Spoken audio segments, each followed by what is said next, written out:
Agora é que vai começar, Catarina. Estão a configurar.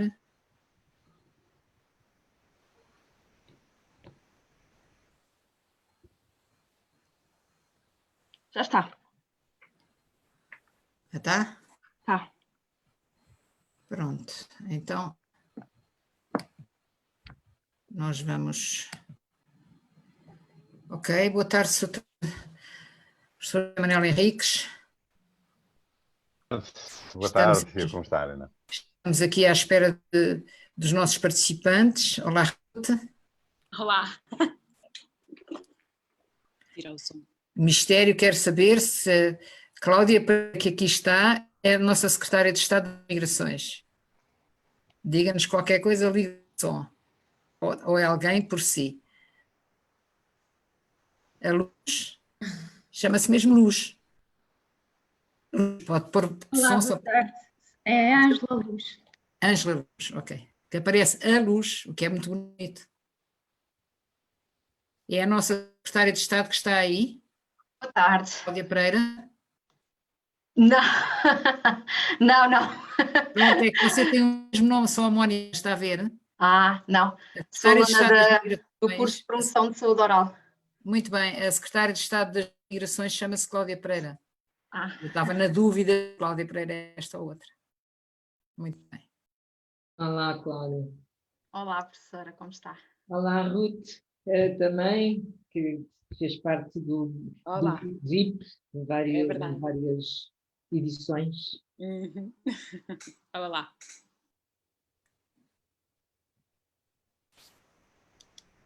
Vamos esperar Também mais temos um o Luís Filipe minuto. Souza, também da equipa. Olá, Luís Filipe. Luís Filipe ou Luís Fernando, não sei bem. Luís Filipe, acho eu. Luís Filipe, não é? Luís Filipe. Eu não cumprimentei e pensei que vinha atrasado. Aliás, vinha. Não vinha nada. A gente tem aqui sempre os minutos da tolerância. Não pensei, vinha.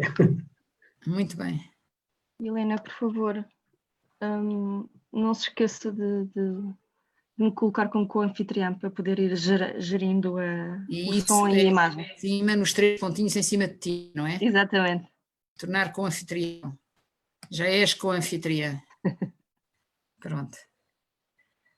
A Catarina ajuda-nos com as questões técnicas.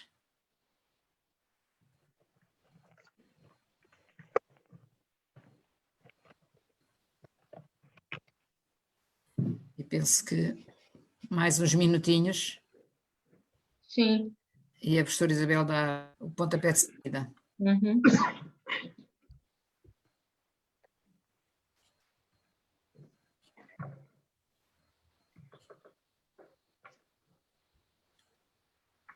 Estamos todos com ar, como quem está à espera dos livros que nunca mais chegam. Eu não me estou a ver o meu ar, porque não me estou a ver a mexer. Eu vou sair e entrar outra vez, está bem, Isabel? Está bem, Manuela. Está bem. Então agora quando a Manuela entrar, começamos, está bem? Arrancamos.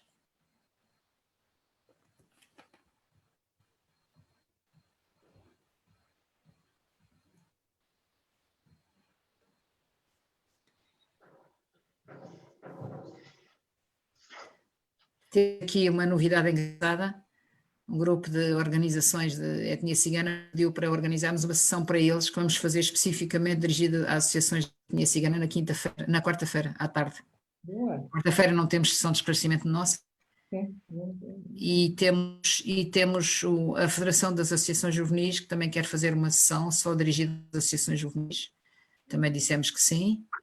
E, portanto, algumas das sessões poderão ultrapassar o período da consulta pública, mas não tem importância nenhuma. Vamos continuar a fazer sessões, sempre que nos pedirem ou que a gente sugira, para podermos ser mais específicos nas questões concretas que vamos ver em cada sessão. Ok. Bom.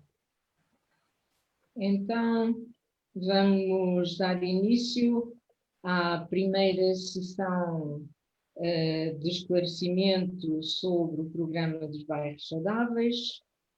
Esta sessão vai ser gravada e colocada no Facebook, na nossa página do Facebook. Portanto, se alguém não quiser ser gravado, é favor de sair. Pronto. É uma sessão em que no painel, não sei como é que está à disposição dos vossos ecrãs, mas vamos ter, portanto, a arquiteta Helena Roseta connosco a apresentar o programa, o Dr. Hugo Esteves, que é também da equipa nacional de coordenação do programa, e a doutora Manuela Peleteiro, que é a coordenadora da equipa regional de Lisboa e Val do Tejo. Eu faço também, sou Isabel Loureiro, faço parte da equipa nacional e cabe-me a moderação desta sessão. Gostaria de só fazer uma breve apresentação das 3 pessoas que estão comigo no painel.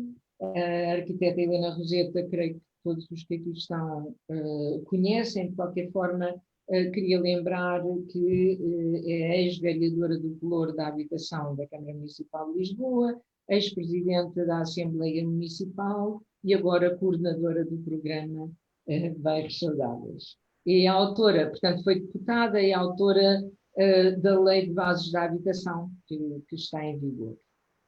O Dr. Hugo Esteves é médico de saúde pública, responsável pelo Internato dos Médicos de Saúde Pública da região de Lisboa e Val do Tejo, delegado de saúde em Loures Odivelas, vice-presidente da Associação de Médicos de Saúde Pública e assistente convidado do Instituto de Medicina Preventiva e Saúde Pública da Faculdade de Medicina da Universidade de Lisboa. A doutora Manuela Peleteiro é médica de clínica geral e de familiar, foi diretora do ACES Lisboa Norte e agora está na assessoria do Conselho Diretivo da ARS LVP. Vou dar de imediato a palavra à arquiteta Helena Roseta, que terá o tempo que muito bem entender. A sessão, depois o Dr. Esteves também irá falar alguma coisa, e assim como a doutora Manuela Peleteiro.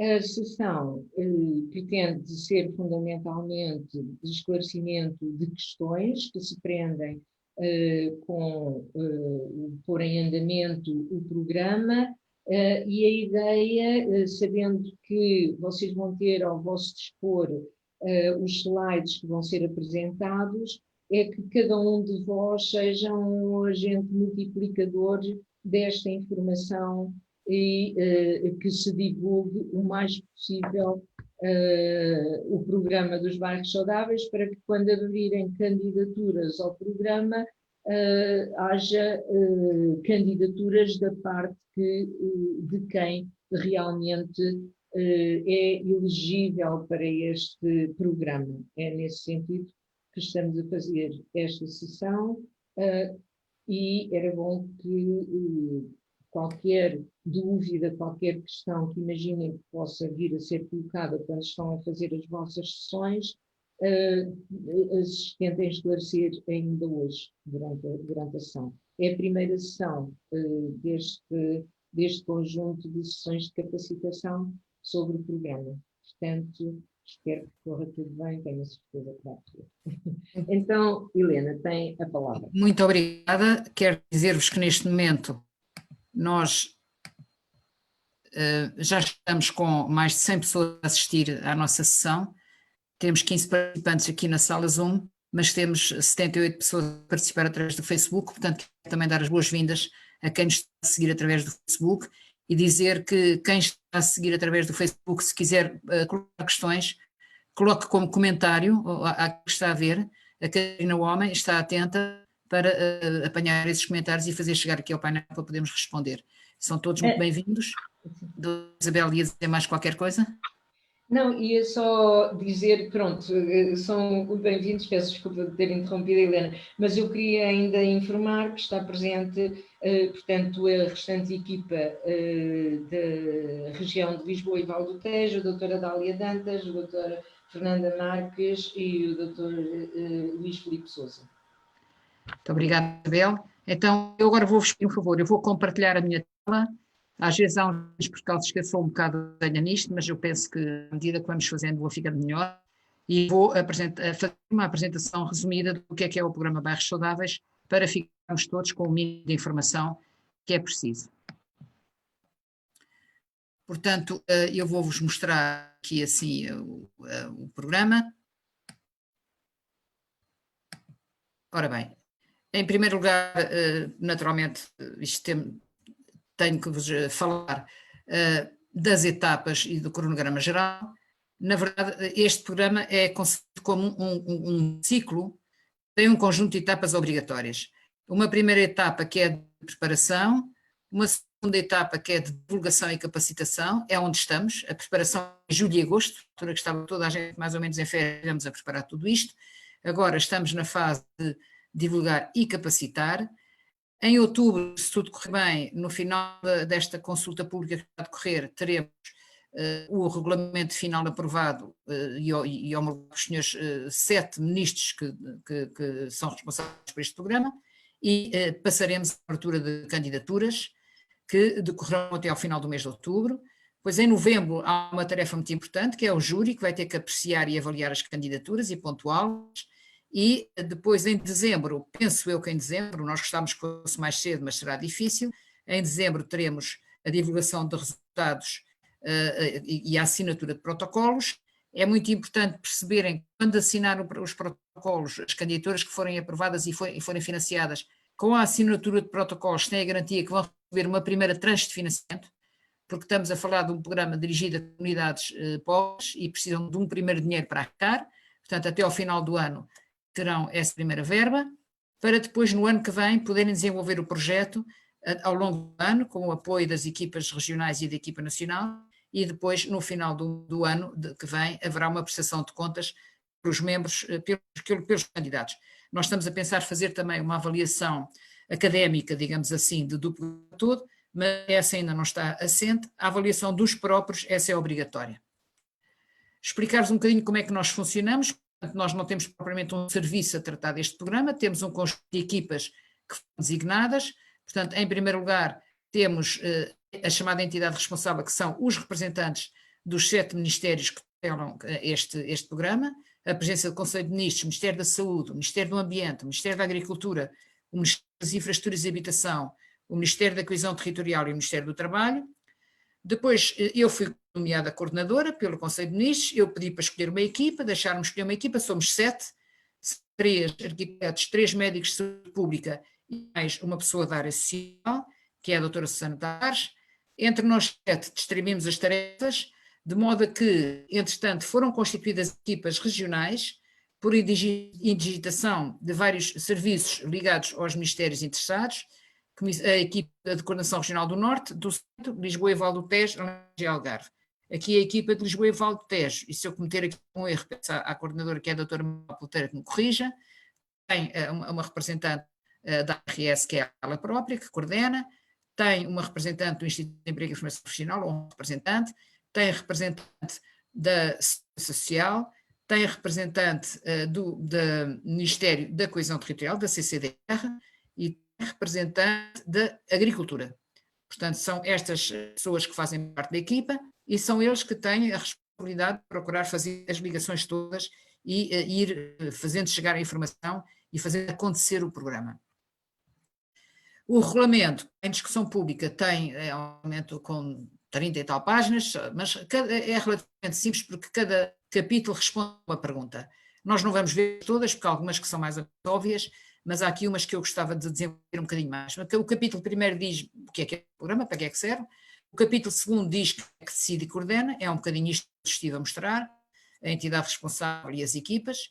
O capítulo terceiro, a quem se dirige. O capítulo quarto, para fazer o quê? O capítulo quinto, quem pode candidatar-se. E o capítulo sexto, quem é que avalia, parecem ser os capítulos centrais do regime, do regulamento, e é sobre eles que vamos falar um bocadinho.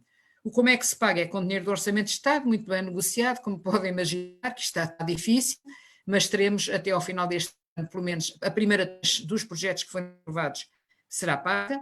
Como se divulga é o que estamos a tentar fazer. Há um capítulo sempre desconfortável, que é se alguém não cumprir, o que é que acontece? Isso é o costume, se não cumprirem vão ter que devolver o dinheiro, ou enfim, logo se vê, mas o regulamento explicita isso, e quando começa o programa propriamente dito em termos de candidaturas, começa quando o regulamento for aprovado e publicado.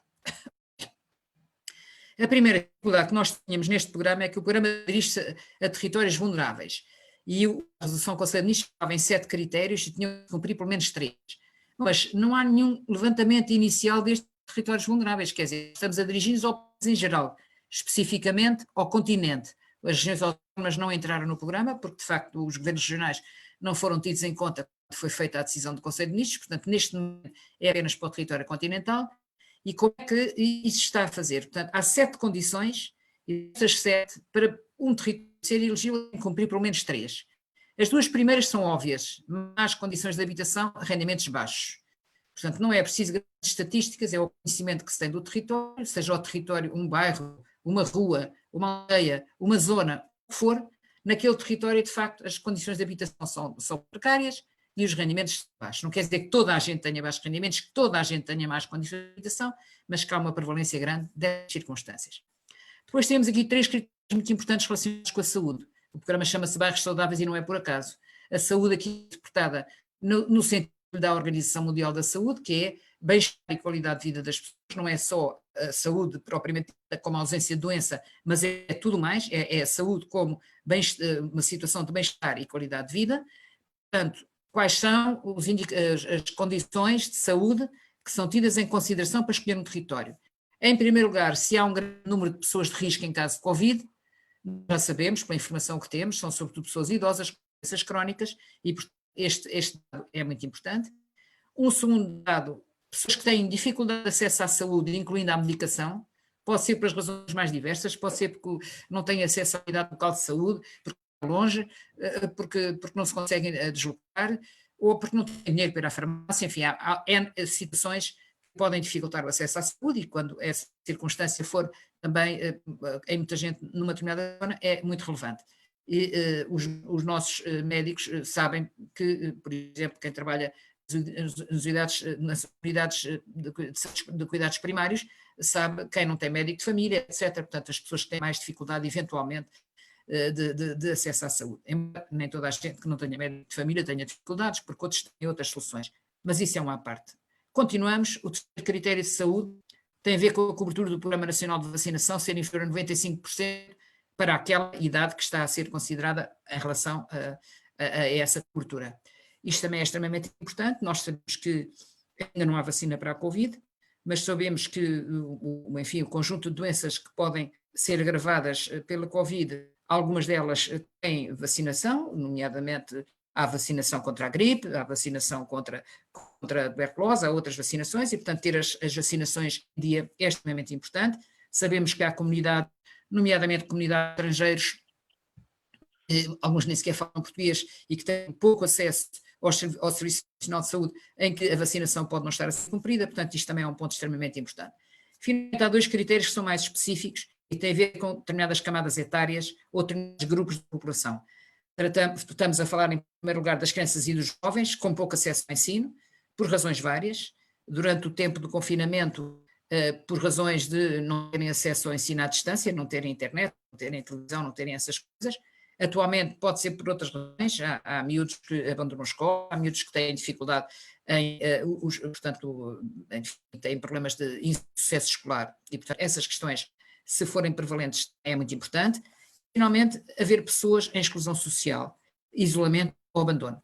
Podem ser, por exemplo, pessoas idosas, tenho falado muito, não é o caso aqui nas zonas urbanas de Lisboa e Val do Tejo, mas já poderá ser o caso nas zonas menos urbanas desta região, situação de idosos em situação de isolamento em zonas rurais ou mesmo em contexto urbano, pessoas em situação de sem-abrigo, isso afeta bastante esta região, pessoas vítimas de tráfico também afeta esta região, e portanto temos aqui assim circunstâncias que têm que ser analisadas. É preciso cumprir 3 destes 7, não é preciso cumprir todos, é preciso 3 destes 7.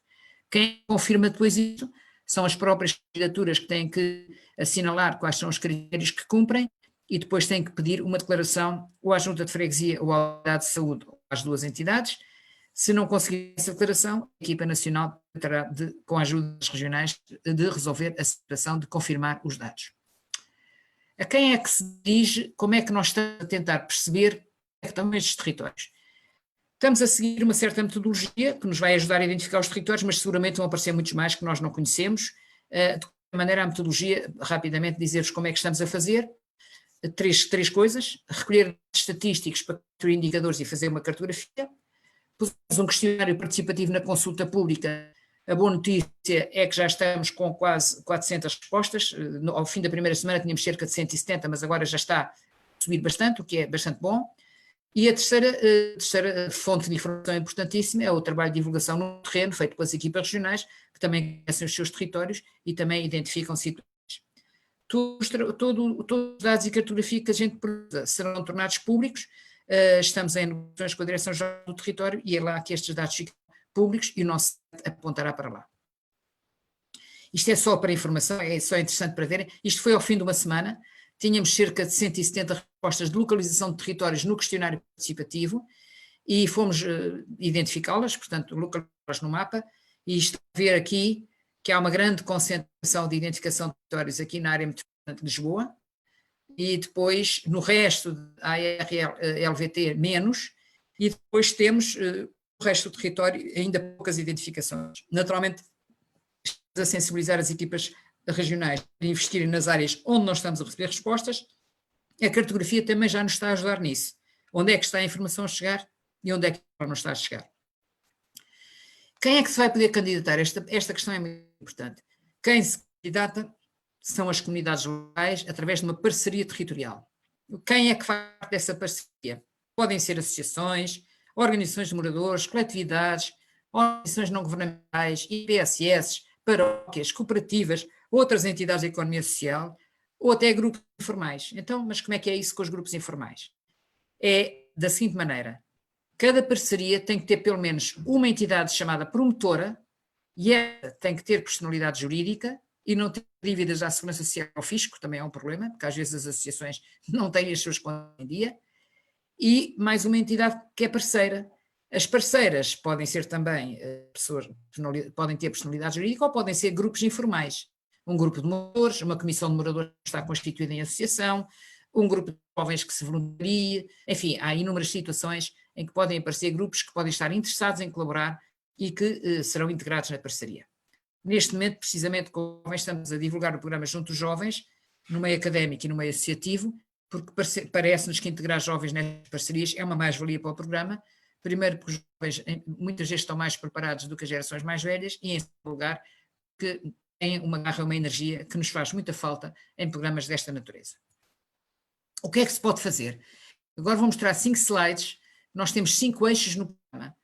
Pode até fazer um projeto que envolva coisas dos vários eixos. Pode ser um programa com coisas dos vários eixos, mas para isto ser mais claro, eu vou mostrar cada eixo de sua vez.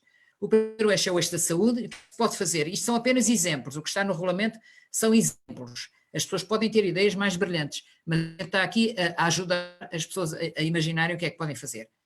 Podem fazer intervenções de promoção da saúde e prevenção da transmissão de doenças infecciosas e crónicas não transmissíveis, designadamente, por exemplo, divulgação e apoio ao cumprimento efetivo das normas e orientações da DGS. Eu lembro, por exemplo, volto a falar das comunidades migrantes, e nós temos muitas comunidades imigrantes nesta região, Lisboa e Val do Tejo.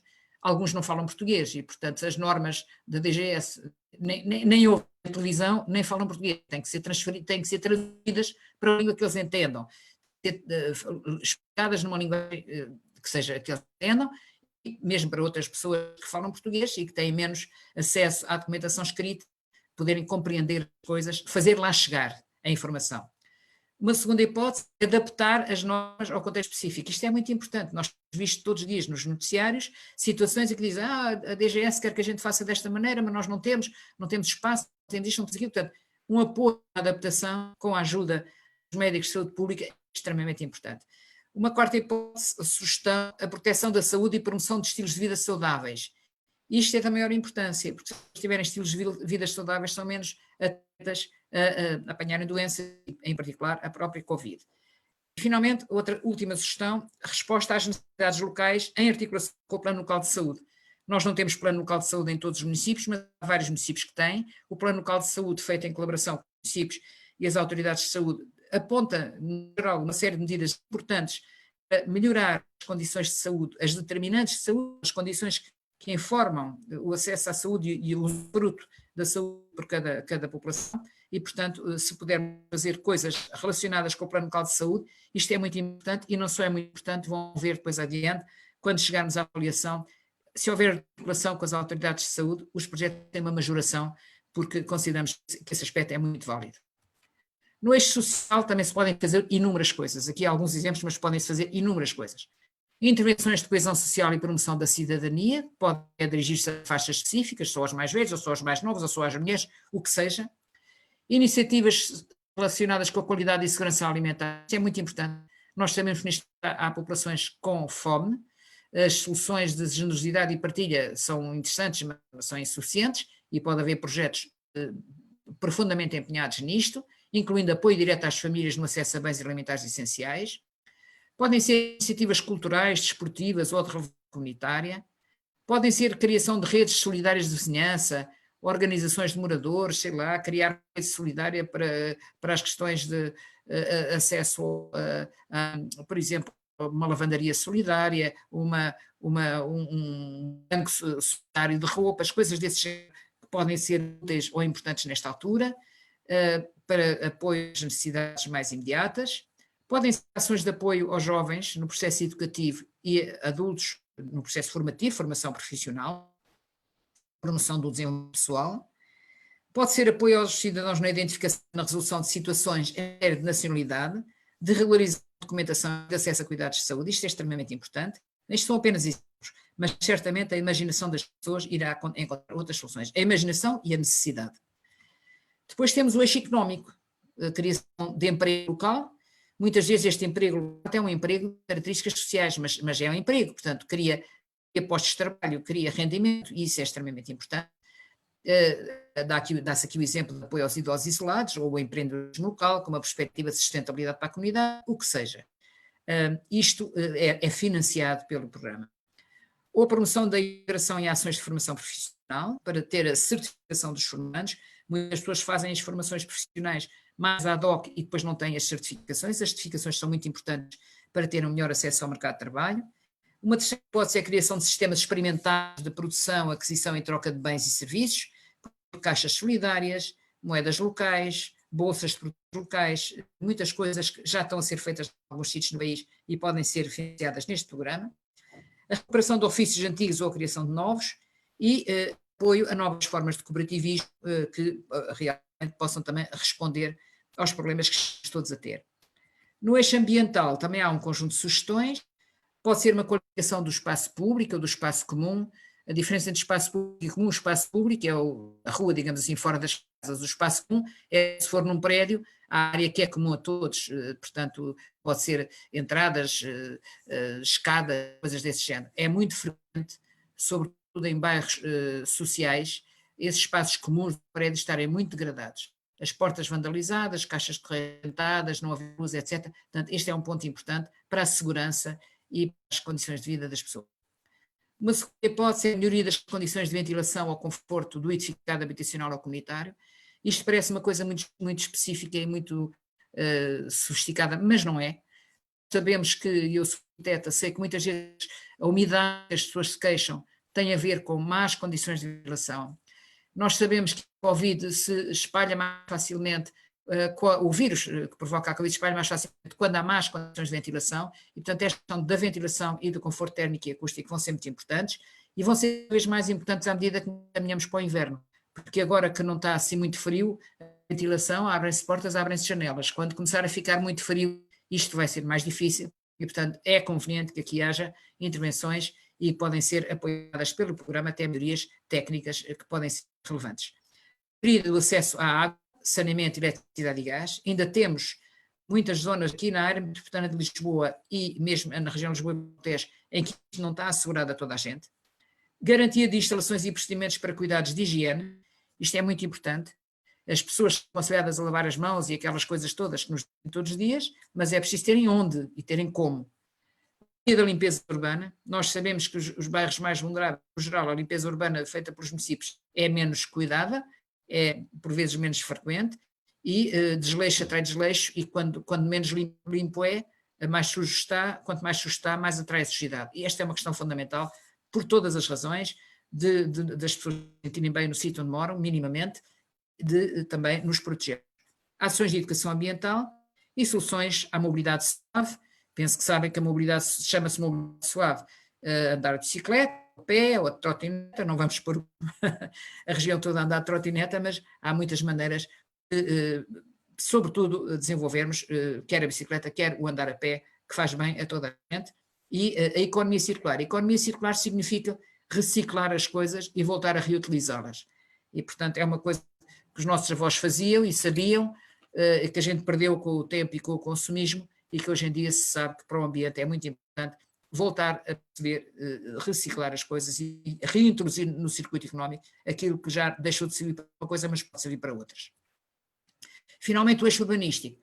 Temos intervenções no tecido edificado, por exemplo, ainda hoje vi notícias nas televisões, amianto, não só amianto, o amianto tem que ser retirado em condições muito específicas e por pessoal qualificado, e nós vemos em notícias que há amianto espalhado e assim nas matas e em certas estradas secundárias sem qualquer cuidado, isto é perigoso. O escoamento de gases de produtos de combustão, isto sobretudo é o problema no inverno, é o problema dos esquentadores e dos aquecimentos e das soluções de lareiras ou outras coisas semelhantes, em que muitas vezes não há uma boa saída dos fumos de combustão e as pessoas morrem intoxicadas, portanto é preciso intervir. Apoiar na regularização de questões urbanísticas, problemas relacionados com a Câmara, falta de licenciamento, falta de autorizações. O programa pode apoiar essa regularização, paga tarifas municipais se for preciso, por exemplo. Instalação ou melhoria de equipamentos desportivos, culturais ou de relevância comunitária. Melhoria das acessibilidades para pessoas com mobilidade condicionada. Às vezes pequenas coisas fazem completamente a diferença. Uma rampa onde estava uma data de graus faz a diferença. Um corrimão no interior de um prédio para as pessoas não caírem quando têm que vencer um desnível faz a maior diferença. São pequenas coisas que o programa pode pagar. E, finalmente, intervenções em habitações não permanentes que alojem trabalhadores sem vínculo laboral, ou com contratos precários. Nós temos situações dessas, sobretudo na zona rural. Temos, por exemplo, agora na região oeste, nos municípios de Torres Vedras, Lourinhã, toda a zona oeste desta área regional, muitos trabalhadores que se deslocam para a agricultura, sobretudo na fase das colheitas e em determinados trabalhos sazonais na agricultura, e muitas vezes ficam em condições muito precárias e é preciso também atender a isso. Portanto, isto está aqui já uma panóplia muito grande de ideias, agora são as comunidades que têm que ver se querem avançar e avançando o que é que faz mais falta e o que é que podem fazer.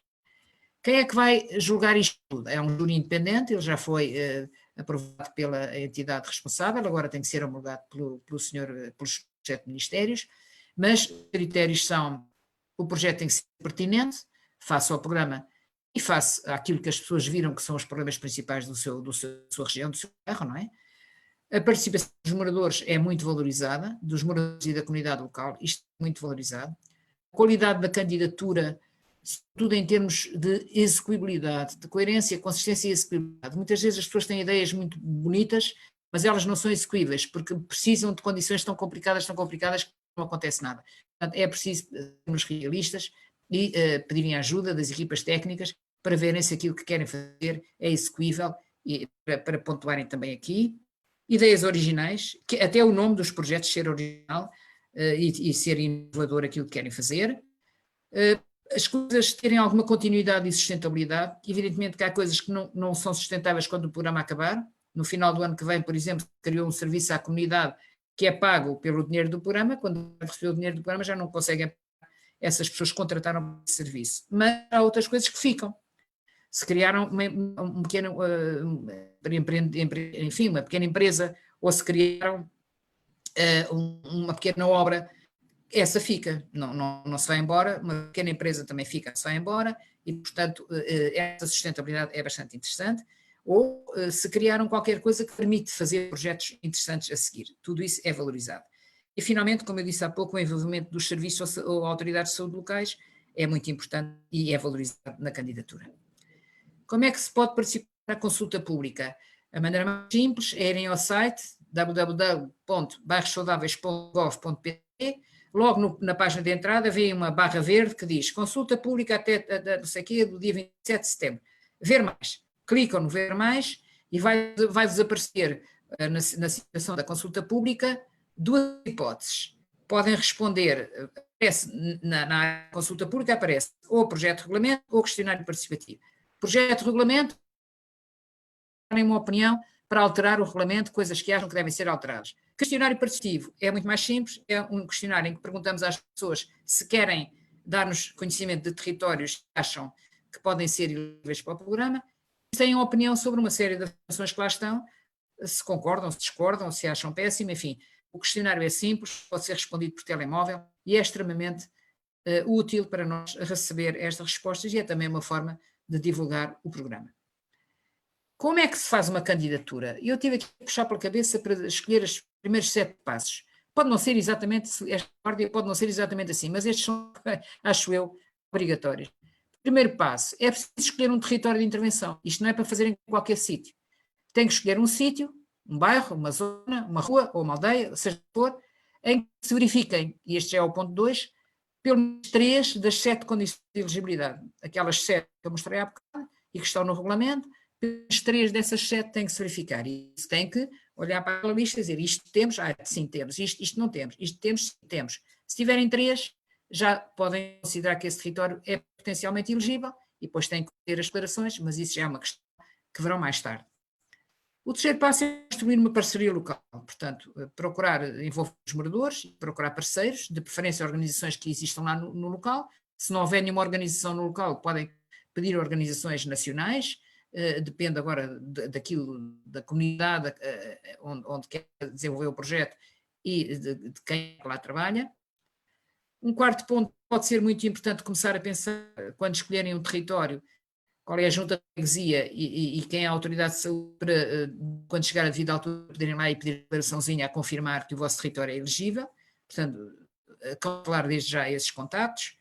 Um quinto ponto, este é fundamental, debater entre todos, o grupo que quer promover o projeto, com o mais alargado que puder, estamos em situação de contingência, não se podem fazer as reuniões, mas o mais alargado que puderem, o que é que gostariam de fazer, em qualquer daqueles 5 que eu disse há pouco, é que é mais necessário para o território, não é só aquilo que vocês mais gostavam de fazer, é aquilo que vocês acham que pode ser útil no território.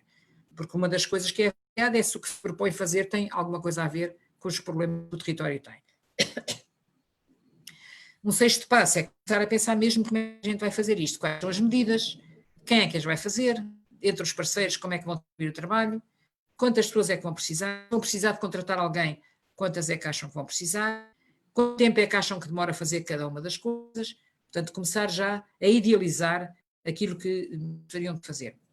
E finalmente, isto, estamos nos primeiros passos, vai ter que se registrar na aplicação, quando abrir o concurso vai estar disponível no site, ainda não está lá, é uma aplicação só para quem quer concorrer, a informação desta aplicação é só mesmo para pessoas ou entidades interessadas em concorrer, e é fundamental porque é através dessa aplicação que o formulário da candidatura é apresentado, com um guia de apoio, naturalmente, com helpdesk para dúvidas que possam ter, mas será tudo online e através do site do programa.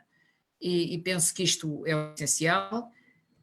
Quanto a mim, resta-me dizer que se houver dúvidas ou pedidos de ajuda, eu pus apenas aqui o contacto geral, mas também há um mail para cada uma das áreas regionais, neste caso acho que esta área que é lisboa.val.tejo e depois @bairrossaudáveis.gov.pt. Mas se mandarem para o geral, nós encaminhamos para as equipas regionais correspondentes e, portanto, é um trabalho de todos, é um trabalho de cooperação, sobretudo de grande cooperação, divulgação da informação e, portanto, isto é o essencial sobre o programa nesta fase e era isto que eu queria transmitir a todos e vou interromper o compartilhamento. Muito obrigada. Muito obrigada, Helena.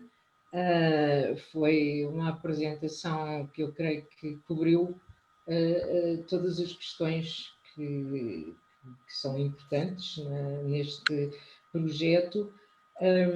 Tenho aqui já imensos comentários e perguntas no Facebook. Eu não tenho acesso a todas, mas vou passar a palavra ao Hugo e depois à Manuela para depois fazer aqui uma resenha daquelas a que eu tive acesso, garantindo que aquelas que não forem respondidas agora serão respondidas no Facebook, no próprio Facebook. Hugo, então, sim. Obrigado, professora Isabel Loureiro. Eu quero começar por cumprimentar o painel, cumprimentar todos os participantes da sessão e cumprimentar todos e todas os que nos estão a ver e a ouvir nas várias plataformas. Eu gostaria apenas de sublinhar aqui dois aspectos relativamente a um dos eixos, o eixo de intervenção da área da saúde, e está relacionado com o aspecto da participação cidadã na área da saúde e também da criação ou da consolidação das redes de trabalho na área da saúde. O Covid, eu penso que vai dar um empurrão a esta participação cidadã e à criação de redes. Provavelmente, alguns projetos surgirão completamente novos e originais, mas queria sublinhar que o programa pode e deve ser também um fato que pode vestir um corpo que já existe. Ou seja, houve trabalho e há trabalho que começou a ser desenvolvido na área metropolitana de Lisboa, nos vários bairros, com várias comunidades, vários grupos, várias populações, com várias entidades públicas da área da saúde, da área da segurança social, mas também com coletividades, organizações não governamentais e PSS.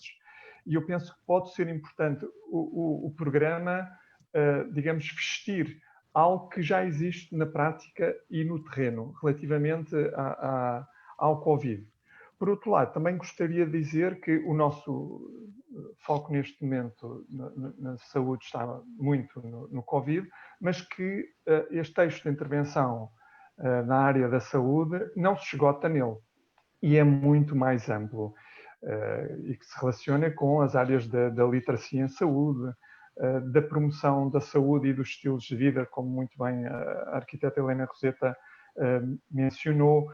Portanto, há muitas áreas relacionadas, por exemplo, também com a intervenção nos determinantes de saúde. Queria sublinhar que é muito amplo, nós damos alguns exemplos. Como é óbvio, todos temos na cabeça neste momento, como disse, as questões do Covid e do trabalho que é feito, por exemplo, nos bairros, para apoiar os casos confirmados, quando têm que estar isolados, ou a dificuldade que neste momento temos em vários territórios, em várias populações, de acompanhar, por exemplo, as pessoas que estão sujeitas a isolamento profilático, portanto, como contactos próximos, e sabemos que é necessário aí fazer muito trabalho, e esse trabalho necessariamente é um trabalho pluridisciplinar e que envolve um trabalho em rede, mas queria sublinhar, portanto, este espectro maior que o programa pode ter no âmbito da saúde. Por outro lado, também gostaria de enfatizar esta articulação que penso que é importante ter entre as necessidades sentidas e que são discutidas e que são apropriadas pelas próprias populações, com aquilo que são as necessidades técnicas. E desse ponto de vista, nós temos alguns instrumentos, sendo que o instrumento a nível nacional e no caso da região de Lisboa e Val de Tejo, todas as regiões, até alguns municípios o têm, diz respeito aos planos locais de saúde. Portanto, eu penso que será importante os projetos, é uma mais-valia para os projetos terem essa articulação com os planos locais de saúde e eventualmente, que também é valorizado o facto de não serem projetos avulsos e que sejam sustentáveis no tempo. Nós sabemos que há aqui um período temporal muito bem determinado, que diz respeito à sua implementação no ano de 2021, mas eu penso que será valorizado essa continuidade do projeto. Para terminar, penso que não queria alongar muito esta primeira intervenção, porque pensamos aqui todos mais para ouvir e auscultar. Queria apenas sublinhar que o programa Bairros Saudáveis é um programa em construção, tem sido feito penso com esforço em tempo recorde, e é um processo que está em construção e aberto aos vários contributos, e é por isso que aqui estamos também nesta sessão. Obrigado. Obrigada, Hugo. Manuela, pode...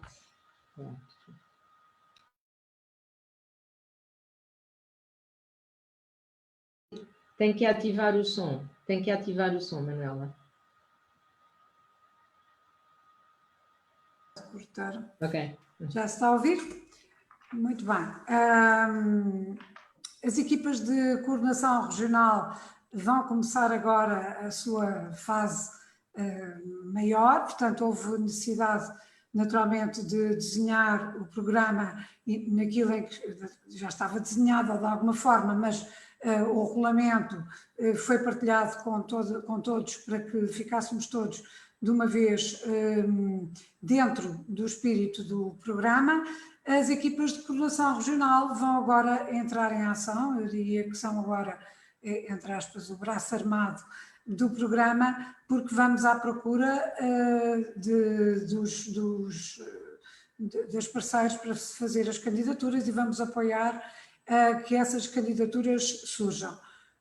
Como a arquiteta Helena Roseta disse, mas eu vou repetir, na equipa de coordenação regional estão representados várias entidades, portanto a Segurança Social, o Instituto de Emprego, a Comissão de Coordenação e Desenvolvimento Regional, a ARS-AVT, portanto os Serviços de Saúde, e ainda a Direção Regional de Agricultura e, portanto, como vêem, a equipa só pode ser dinâmica e é isso que nós vamos procurar ser.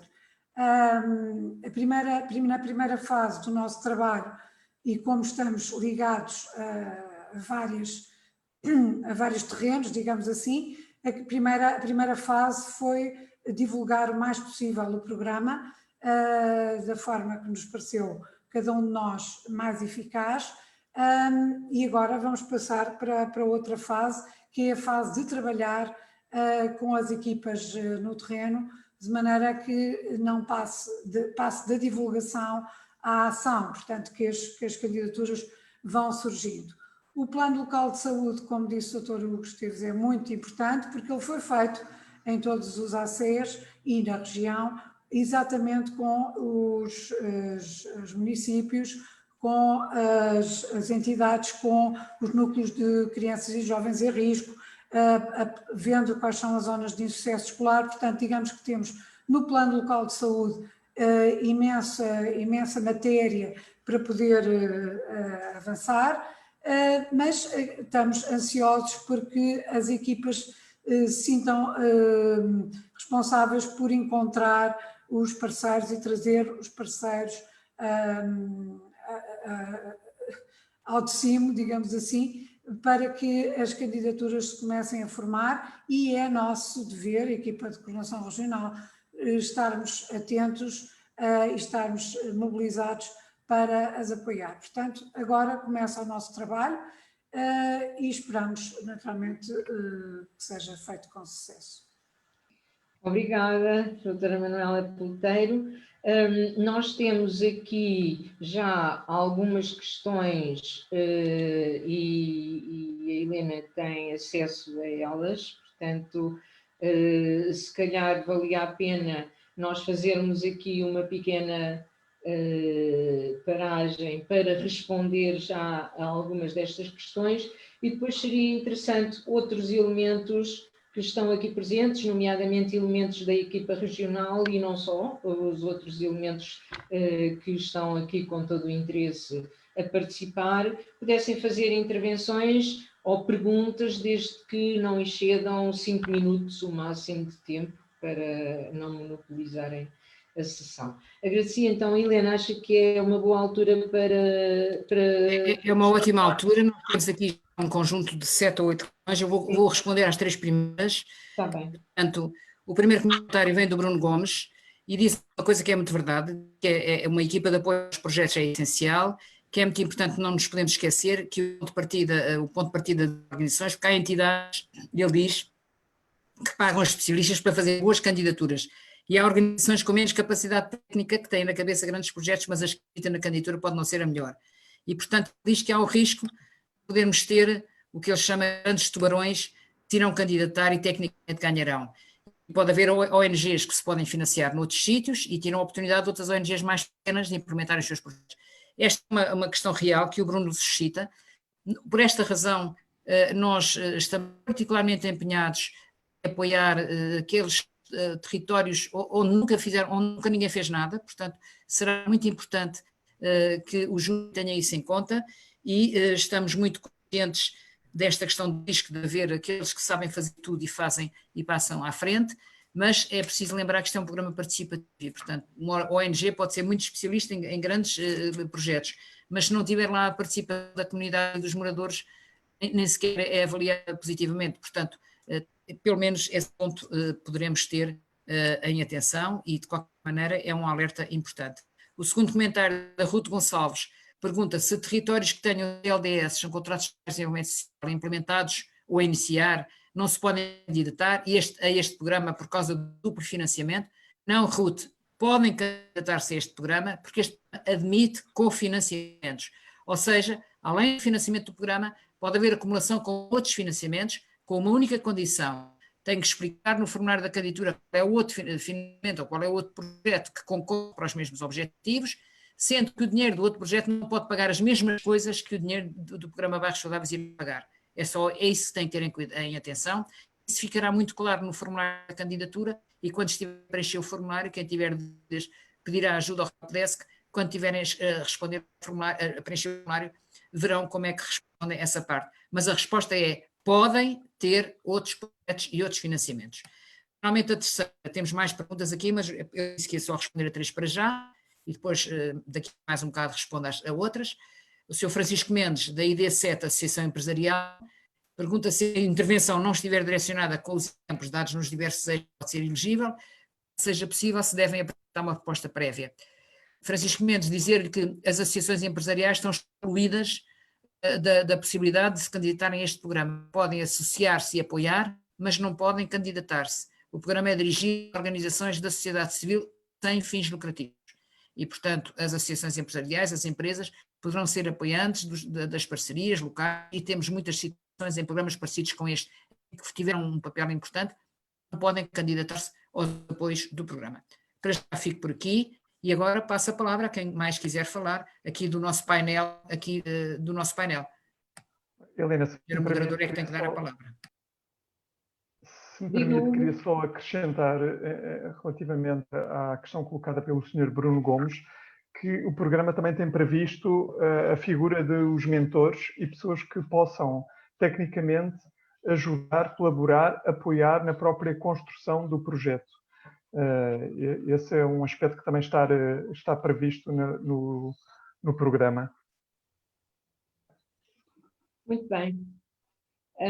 Portanto, eu abria agora cerca de 15 minutos para comentários, debate, e depois voltávamos às questões colocadas para serem esclarecidas. Está bem? Então, quem quiser inscrever-se, eu julgo que as inscrições só podem ser feitas pelas pessoas que estão através do Zoom, não é? Não sei se consegue que falem através do Facebook. Acho que não. Isabel, ainda não conseguimos essa parte. Portanto, para falar agora aqui, tem que ser os que estão aqui no ecrã, os que estão presentes. Então, tem que ser indiretamente. Muito bem, obrigada. Se quiserem falar, inscrevam-se no bate-papo ou no chat, ponham um nome, por favor, que era para... Ou façam ou levantem o dedo. Ou levantem o dedo, sim. Mas como há muita gente que não tem imagem aqui, melhor é escrever o nome. Então, Manuela, quer dizer alguma coisa? Sim, só queria dizer que aquilo que nos pareceu é que as autarquias têm aqui um duplo papel, têm o papel de nos lembrar e de nos ajudar a encontrar as zonas que devemos procurar intervir, mas devem ter também um papel de advogados das candidaturas para não acontecer serem só os que estão melhor posicionados que têm mais vantagens. Portanto, as autarquias têm aqui um papel importante, e quando eu digo as autarquias, são mesmo as autarquias locais. A nós, a equipa de coordenação regional, de lhes chamar a atenção. Obrigada, Manuel.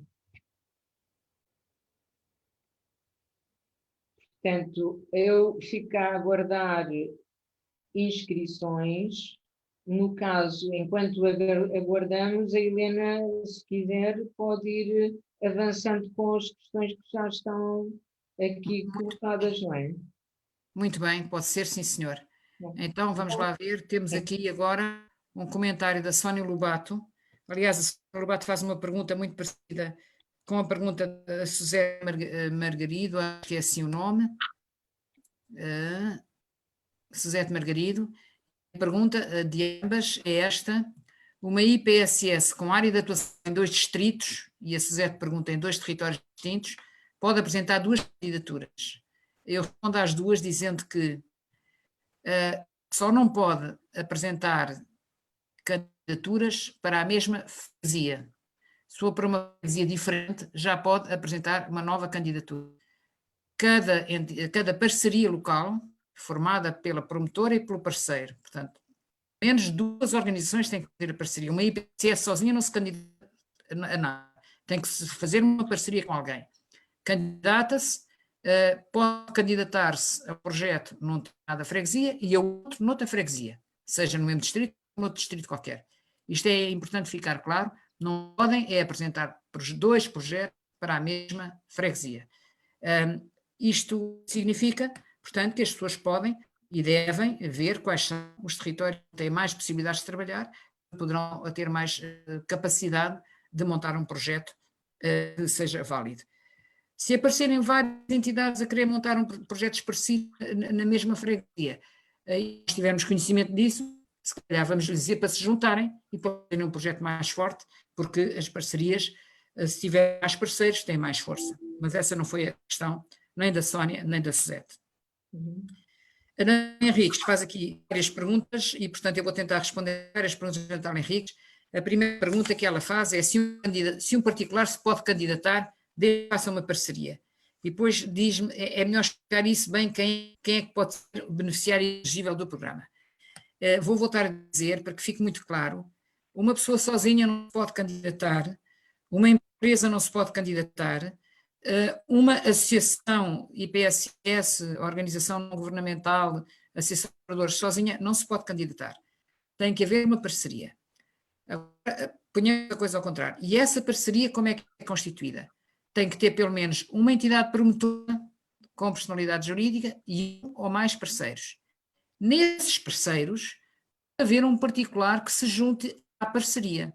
Imaginemos, por exemplo, uma situação em que precisam de uma pessoa que saiba de arquitetura ou de direito, ou seja do que for, que está interessada em colaborar no projeto e que se oferece como voluntário para integrar uma parceria.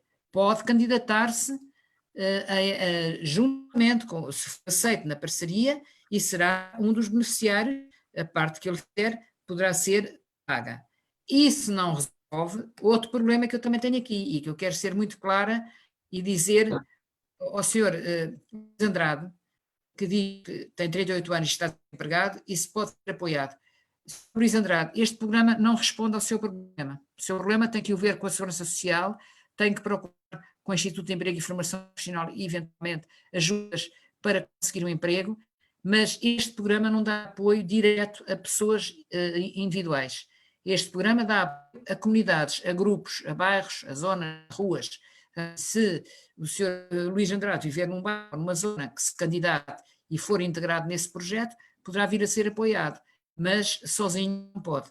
Isto tem que ficar bem claro. Eu tenho recebido muitos mails de pessoas que infelizmente estão desempregadas, estão aflitas, que precisam de ajuda e pedem ajuda individualmente.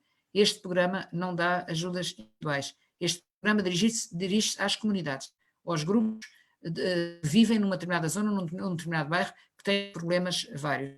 Eu para já ficava por aqui, depois irei a mais respostas. Obrigada.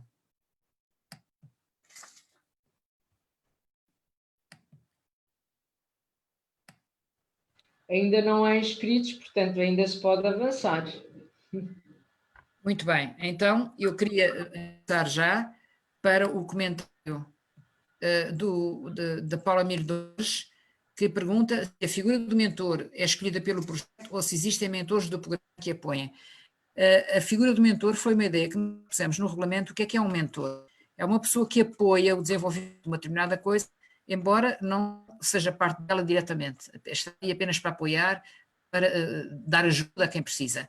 Essa figura, a maneira como estamos a pensar fazer, é colocar no site um formulário em que as pessoas podem oferecer como mentores e que depois será a equipa de coordenação nacional com as equipas regionais que irão dizer ao mentor qual é o projeto onde ele poderá participar, consoante o sítio onde mora e as capacidades profissionais que tem. Portanto, a menos que a pessoa, candidato, diga eu gostaria de ser mentor de um projeto, tenho conhecimento de um projeto assim no sítio tal, será que posso ser mentor desse projeto? Também pode pôr-se essa hipótese. Mas isto será através de um formulário no site do programa. Senão nós não conseguimos gerir esta oferta e procura. Temos muitas pessoas a oferecerem-se, temos algumas já a pedirem, e se não tivermos uma maneira de fazer isto através do site, nós conseguimos acertar pedidos com as ofertas. Portanto, vão ter que aguardar alguns dias. Penso que até ao final, se não for até ao final desta semana, na próxima semana já teremos esse formulário no site, e o formulário as pessoas vão poder utilizá-lo para duas coisas, para se oferecer como mentores, sendo que o mentor não pode ser pago. O mentor é uma pessoa independente que vai ajudar, mas não é pago, ou podem só ser como voluntárias para colaborar em projetos. E se conseguirem integrar alguma parceria, aí poderão vir a ser pagos no contexto do projeto, consoante o trabalho que lhes vier a caber. Isto fará as duas coisas, mentores e voluntários, poderão ser feitas através do site. Isto é muito importante. Nós temos um país que, apesar de ser pequeno, é bastante grande. Há pessoas que querem ajudar, mas não estão em sítios onde não têm grande acesso à informação, e nós, através do site, podemos ajudar. E para já, fico-me por aqui, Isabel. Veja lá se tem mais alguém a querer perguntar alguma coisa. Sim, há aqui outras perguntas. Há aqui uma que eu apanhei do Facebook e que não vejo aqui plasmada, que é se são aceitos projetos na área do desporto. Eu posso responder, não é? Acho que desde que estes projetos sejam vistos numa perspectiva de saúde da comunidade, o desporto é de facto uma atividade importante em termos da saúde, não é? Portanto, quer o desporto, inclusivamente as artes, não é? Iniciativas artísticas que estejam numa perspectiva de valorização das capacidades de uma comunidade, de valorização das pessoas envolvidas e de outras com estímulo para as iniciativas da comunidade, serão bem-vindas, porque realmente nós sabemos que há muitas associações, quer associações recreativas, quer associações culturais, quer associações desportivas, que desde que esteja no espírito do programa, não é? Numa perspectiva de promoção da saúde, serão absolutamente contempladas também. Não sei se os meus colegas querem dizer alguma coisa em relação a isto.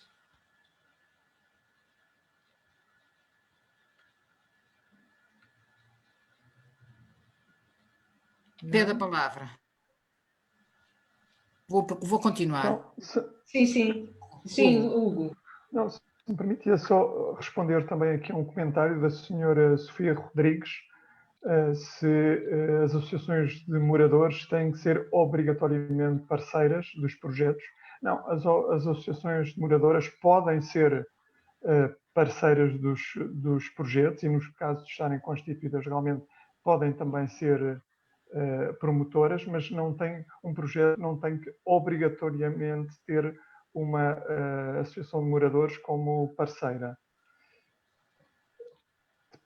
Depois há aqui um outro comentário sobre parcerias que venham, digamos, de cima para baixo e sobre o risco de top-down em relação ao próprio desenvolvimento dos projetos. Bom, o programa Bairros Saudáveis tem um espírito e um princípio exatamente o contrário, que é a parte, digamos, de baixo para cima, dos territórios, das populações que conhecem esses territórios, e é esse o espírito da criação e da mobilização que queremos ter nos vários projetos do programa. Há outra também que é sobre várias aldeias situadas em território de baixa densidade podem fazer uma única candidatura? Podem. Não faz sentido, desde que seja considerada uma área geográfica com características que permitem a sua elegibilidade. Essa era a pergunta da Cristina Oliveira, que a professora Isabel acaba de responder. Há aqui uma outra questão que ainda não foi respondida, que eu gostaria de responder, que é do Sérgio Oliveira, que diz: como o programa tem previsto adequar o modelo de consulta pública e candidaturas à diversidade que constitui a sociedade portuguesa, principalmente não falante ainda da língua portuguesa, alguns movimentos têm tido um papel fundamental no acesso a serviços e a providenciar suporte. Como é que vamos alimentar isso? Esses movimentos podem candidatar-se, esses movimentos que têm tido esse papel, movimentos e associações. Aliás, nós já fomos contactados por associações, por exemplo, a Associação dos Falantes de Língua Nepalesa, hindu, enfim, outros ainda. Temos tido pessoas de outras associações também a dizer que estão interessados em motivar candidaturas e, portanto, essas associações e esses movimentos que têm feito esse trabalho, se não tiverem neste momento ainda um estatuto como entidade com número de pessoa coletiva, procurem uma IPSS, uma ONG para avançar e apresentem a proposta. Inclusivamente, a simples ideia de poderem ajudar pessoas que não falam português a regularizar as suas situações, a sua documentação, é já um projeto em si. E, portanto, se houver movimentos que queiram fazer isso, é certamente muito bem, têm que escolher o território onde vão intervir e a parceria com o que vão trabalhar. Há aqui uma questão que é levantada, uma preocupação, que diz o Bruno Gomes: não quero ser pessimista, mas acho que os municípios devem ser consultores locais dos projetos e não parceiros formais. Perdi isto que estava a ler. Portanto, com a preocupação, mas eu tinha lido, portanto, ele manifesta a preocupação de poderem manipular, diria assim, não é? Decidir o que é que deve ser o projeto. Pronto, é uma manifestação de preocupação que esta situação possa acontecer. Não sei se alguém se quer manifestar sobre esta preocupação. Sim, Helena.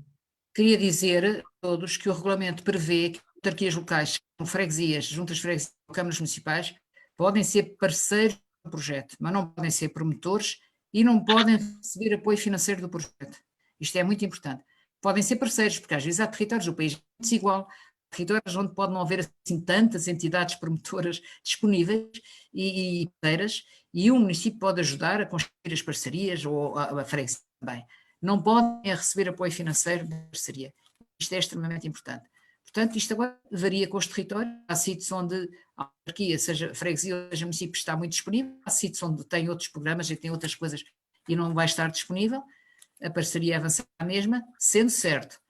O programa está a negociar protocolos com a Associação Nacional de Freguesias e com a Associação Nacional de Municípios para eles colaborarem com o programa. Naturalmente, para não criarem dificuldades, pelo contrário, para ajudarem a divulgar, para informarem e para, se chegar à altura de terem que passar um atestado, uma declaração que é necessária à candidatura, facilitarem a vida aos projetos que se candidatam. De facto, este programa é um programa que vai mexer com algumas questões culturais da nossa sociedade, e o envolvimento de municípios e outras estruturas neste programa pode ser algo muito positivo em termos de uma mudança cultural, de uma forma de trabalhar diferente daquela que tem sido a habitual, não é? Que é muito top-down, eu aqui sou mais forte e, portanto, decido o que é que se faz. Este espírito do programa pode ter um impacto positivo nesta maneira de abordar os problemas e o trabalho com as comunidades. Essa é também uma das intenções deste programa. Hugo queria dizer alguma coisa assim. Queria responder aqui à questão do Sr. António Pedro Sambu. Uma organização ou associação que não está legalizada pode apresentar a sua candidatura. Pode apresentar a sua candidatura como parceira. Não poderá enquanto entidade promotora, mas pode participar como parceira. Há aqui uma outra questão sobre a participação dos CLAS e das Comissões Sociais de Freguesia, da Sra. Ruth Gonçalves, que afirma e bem que os CLAS e as Comissões de Freguesia devem ter uma palavra a dizer. Devem e estão a ter, e estimulamos que tenham mais, porque melhor do que ninguém conhecem os territórios, as populações, e estamos já a ter um grande contributo dos CLAS e das comissões de freguesia e, obviamente, em relação à identificação, principalmente, destes territórios. Há aqui várias questões, que é uma preocupação que também temos, que diz respeito realmente à equidade territorial e aos aspectos que dizem respeito à baixa densidade populacional. Como é óbvio, tem que haver aqui um equilíbrio. O programa chama-se Bairros Saudáveis, mas podemos, em termos de projeto, não estar a falar concretamente de um bairro, como nós o conhecemos, mas podemos estar a falar, por exemplo, numa aldeia, numa população idosa, mais vulnerável, numa rua. Portanto, esse aspecto, obviamente, também será tido em linha de conta. Nós, no caso aqui da região de Lisboa e Val Tejo, isso também é premente. Portanto, nós aqui, pelas respostas que temos tido, são mais de 400 e com uma grande maioria aqui da nossa região, mas estão concentradas aqui em Lisboa e na nossa área metropolitana. É importante fazer este esforço, por exemplo, em territórios como Setúbal ou o Médio Tejo, enfim, e nós fazemos também aqui esse apelo em relação à apresentação de projetos noutras áreas, fora, digamos, dos núcleos mais urbanos. Exato. O Hugo falou de uma aldeia, mas pode até ser um grupo de aldeias, não é? Um território que tenha condições de elegibilidade.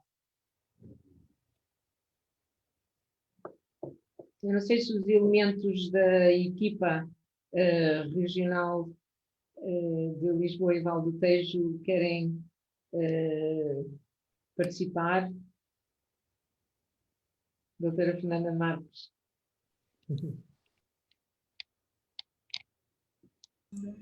Sim, boa tarde a todos. Queria só sublinhar as questões que já foram colocadas relativamente à participação dos municípios e das freguesias. Penso que são elementos importantes para ajudar as entidades, nomeadamente na caracterização, às vezes, dos territórios para compor, digamos, a memória descritiva e ajudar a justificar a intervenção. Os próprios CLAS, que reconhecem muito bem as entidades, são absolutamente fundamentais para nos ajudar a sinalizar as entidades e para fazer chegar uma informação de maior proximidade a essas entidades. Portanto, nós temos estado nesse esforço ao nível aqui da equipa de coordenação regional e, portanto, pedia muito a colaboração e que nos fizessem encaminhar essa informação para podermos ser mais eficazes no esclarecimento de dúvidas e no chegar a informação a quem queira, de facto, avançar com os projetos. Obrigada. Isabel. Sim, a Helena, sim, diga-me. Vou continuar, tenho aqui, Sim, vai crescendo claro. a lista de perguntas, vou continuar, pode ser? Sim, sim. Ora bem, tenho aqui a Concha Telo, que através do Facebook pergunta se já foi definido quais são as despesas elegíveis. Concha, em princípio, isso ficará clarinho no formulário de candidatura, porque no formulário de candidatura as pessoas vão ter que explicar quais são os meios que precisam e ficará tudo explicitado o que é elegível. Mas posso lhe dizer já, desde já, que é elegível pagar salários, é elegível despesas com materiais para a construção de coisas físicas que tenham que ser feitas, é elegível pagar despesas de comunicação, que podem também ser importantes, é elegível pagar despesas de deslocações, mas aqui penso que no caso concreto, com a história da contingência, as deslocações não vão ser muito grandes e, portanto, estamos ainda a trabalhar isto. Quando abrir o concurso, o formulário da candidatura, o quadro de orçamento explica muito bem o que é elegível e tem os valores de referência e, portanto, as pessoas, se puserem lá que são 2 pessoas para trabalhar não sei quantas horas por dia, o quadro faz logo as contas, quanto é que isso custa e quanto é que podem pôr lá no financiamento. Dizer a Ana Duarte, eu penso que já está mais ou menos respondido, num município onde os problemas se replicam em diferentes freguesias, pode ter candidatura replicada pelas mesmas parcerias? Pode, as mesmas parcerias podem fazer projetos decididos em freguesias diferentes, mas é conveniente que as parcerias envolvam também a população local e, portanto, as freguesias são diferentes, os moradores também são diferentes, portanto, a parceria não pode ser exatamente a mesma, tem que ter alguém dos próprios territórios, da própria comunidade local a intervir. Este aspecto é muito importante, a participação é muito valorizada nas candidaturas, não é que possam não ter, mas se não tiverem essa participação, a candidatura depois tem uma pontuação mais fraca e depois pode não ser financiada. Aqui assim, a Sara Mota Teiga pergunta se a Santa Casa de Misericórdia também não pode ser promotora. Ora, aqui está uma pergunta que eu não sou capaz de responder imediatamente. Nos termos do regulamento atual, quem não pode ser promotor são autarquias. Podem ser parceiros, não podem ser promotores, portanto, entidades públicas. A Santa Casa da Misericórdia tem aquele ambíguo que é uma entidade pública, mas ao mesmo tempo tem ali uma parte pública. Eu vou ter que tirar isto a pratos limpos. A sua pergunta é da minha utilidade. Nós vamos ter que esclarecer isto para que isto fique claro. Não será necessariamente uma regra do regulamento, mas tem que ficar claro se a Santa Casa da Misericórdia pode ser promotora ou não. Com certeza que não pode receber apoio financeiro. Isso que eu penso que será evidente, não vai estar a financiar a Santa Casa da Misericórdia de Lisboa. Não é que não dê muito bom destino ao dinheiro, não se justificaria.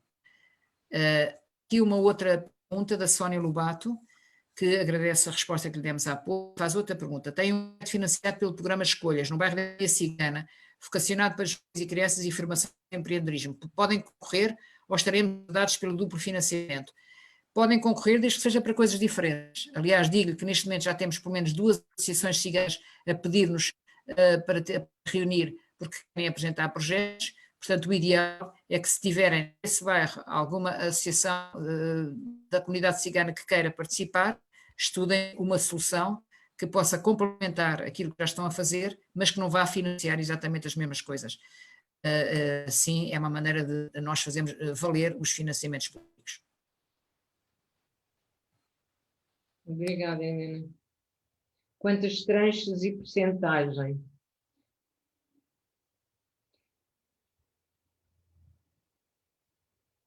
Não tem som, Helena.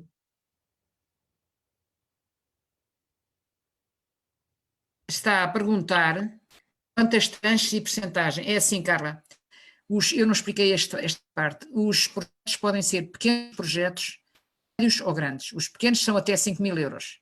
Por exemplo, associações juvenis, 5.000 euros, podem fazer projetos muito interessantes, porque também não têm muito para fazer coisas muito mais complicadas. Algumas. Pode ser, portanto, uma pequena ação até 5.000 euros. Pode ser um serviço à comunidade, por exemplo, apoio aos idosos ou o que seja, até 25.000 euros. Ou pode ser um projeto integrado, que tem que ter mais componentes, até 50.000 euros. As tranches para os projetos pequeninos é só um no princípio e depois, quando acabam, recebem o resto. Para os projetos maiores, vão ter que ter 2 ou 3 tranches e vão tendo que prestar contas à medida que vai passando o tempo, através de uns relatóriozinhos de prestação de contas com o modelo que nós proporcionamos, para dizer o que é que já fizeram fisicamente, o que já pagaram, e para receberem a tranche seguinte. Portanto, em princípio, nós ainda não definimos as vantagens das tranches. Em princípio, Carlos, os projetos as despesas elegíveis são financiadas a 100%. As despesas elegíveis são financiadas a 100%. Portanto, com a última tranche, financiada integralmente. E, portanto, a primeira tranche é que ainda não sabemos quanto é que será, também depende da altura em que ela for para a mão das pessoas, mas poderá ser da ordem dos 10%, 15% da quantidade de projetos que aparecer, mas andará à volta disto. A Sofia Rodrigues também pergunta quando será disponibilizado o formulário da candidatura e os 3 critérios de elegibilidade são verificados como? E se existe um limite máximo de parceiros? 3 perguntas.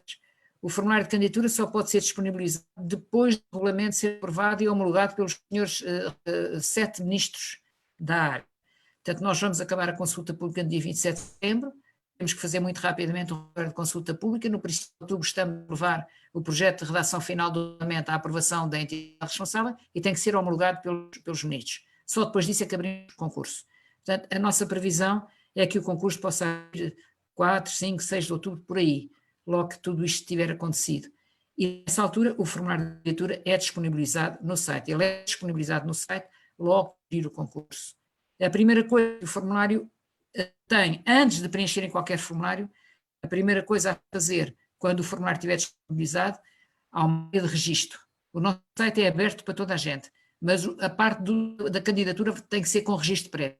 Portanto, as pessoas têm que se registar previamente, dizer o nome da pessoa, da entidade, os seus contactos, para poderem aceder ao formulário da candidatura. Portanto, o formulário da candidatura não é disponibilizado, é aberto para toda a gente. É só para quem quiser mesmo fazer candidaturas, ou tiver intenção de fazer, depois pode não conseguir, mas tiver intenção.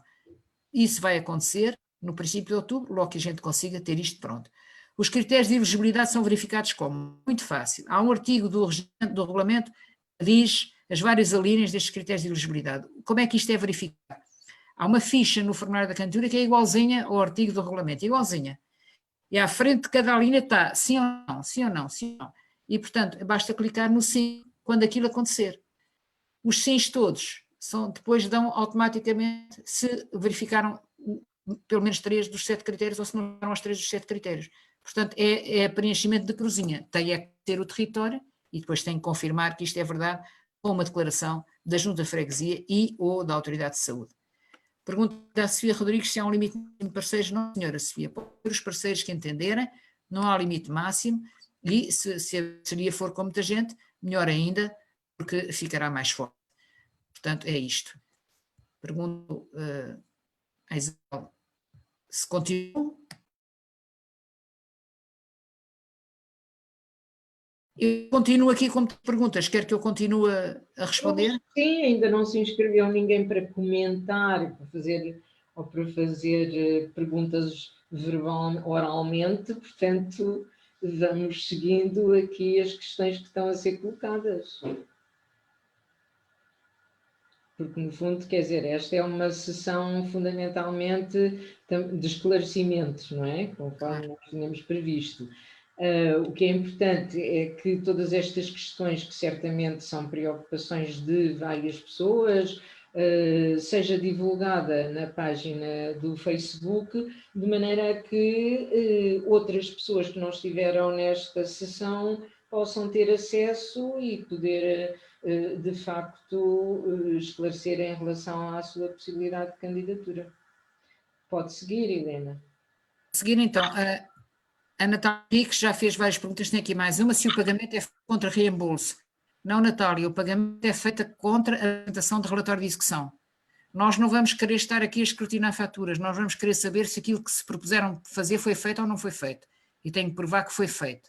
Se foi uma atividade, quando é que foi feita, se tem algum registro dessa atividade, uma fotografia no Instagram, no Facebook, ou um vídeo, ou, enfim, alguma forma de mostrar que a atividade foi feita, se é uma coisa física, uma obra, uma intervenção física, uma fotografia, um pequeno vídeo a mostrar que foi feito, isso é fundamental. Portanto, os relatórios de prestação de contas é que vão permitir o pagamento de prestações. Portanto, isto é acompanhado, nós queremos que as pessoas prestem conta de tudo, mas não vamos transformar a prestação de contas numa coisa muito burocrática, porque aí as pessoas passam mais tempo a preencher papéis do que propriamente a fazerem o projeto. E, portanto, essa é a experiência que tivemos no programa BIPs e PENS e é o que vamos tentar fazer também aqui. O Sérgio Oliveira está aqui a dar uma boa ideia, que é a seguinte: seria muito interessante, caso tiverem essa possibilidade, de exemplo de outras sessões que se anunciaram para alguns movimentos associativos, efetuar sessão em inglês com ONGs Migrant Lead não falantes de português. Para o perspectivar, bastaria e-mail para o endereço geral. Sérgio, manda esse e-mail, que nós já temos pelo menos uma associação, Migrant Lead, que é não portuguesa, já fiz uma reunião com eles como uma intérprete, mas isto podia ser interessante, fazemos agora nesta fase uma sessão mais desenvolvida. Portanto, se faça favor, mande para o geral, que será dado cabimento a isso, ou enfim, encaminhamento. Ana Sofia Batista pergunta se o arrendamento de um espaço é elegível. Poderá ser se for mesmo necessário ao programa. Se conseguirem efetivamente que alguém vos ceda esse espaço, melhor ainda, porque assim poupam dinheiro para outras coisas. Mas se for necessário, naturalmente, isso depende da proposta que fizerem.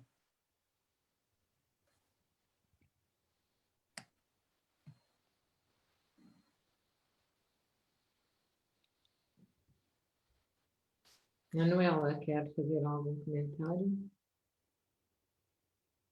Como coordenadora da região. Estou a seguir muito atentamente as questões e a tomar nota de imensas coisas, de imensos pontos de vista e de imensas perguntas para nós próprios depois pensarmos sobre isso. Não ia fazer nenhum comentário. A Natália Henrique voltou aqui a entrar no diálogo, a dizer que então não vai ser feito escrutínio dos gastos, mas sim o foco no resultado. É isso mesmo, Natália, o foco no resultado. E até chegar ao resultado nas dificuldades, porque também vai haver dificuldades e cá estaremos para tentar ultrapassá-las.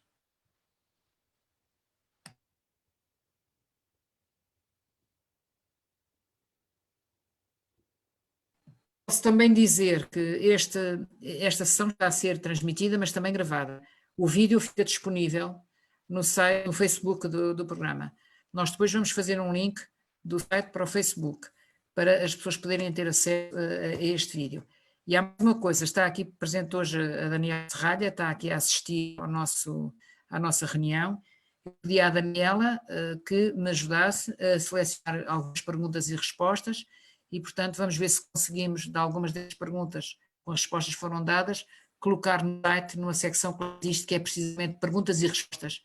Portanto, já que algumas perguntas que aqui trouxeram podem ter interesse geral, poderão ser colocadas no site na secção de perguntas e respostas. Portanto, pode ser útil para outros.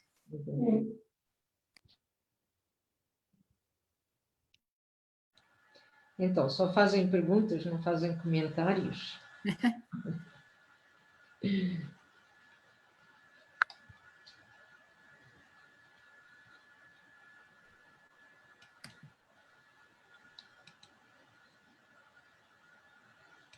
Eu gostava de sugerir à Daniela, se ela não quer fazer um comentário que me está a fazer aqui para nós, mas faça isso para toda a gente, faz favor. Exato, exato. Daniela.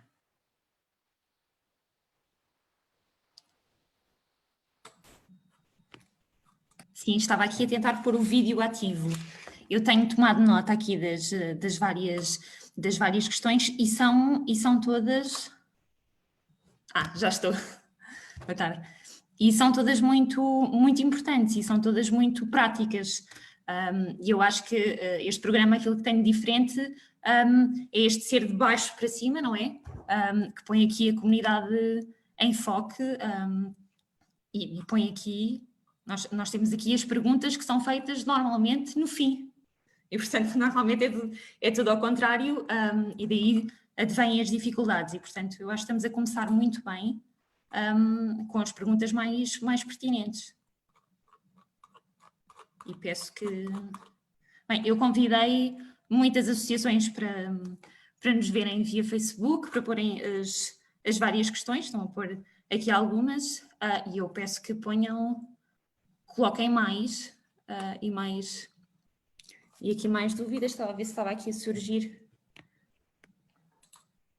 Aqui a Ruth As perguntas depois, nós vamos fazer um apanhado aqui das questões, algumas são bastante parecidas e vão ficar no site também. Estava aqui a Ruth a perguntar.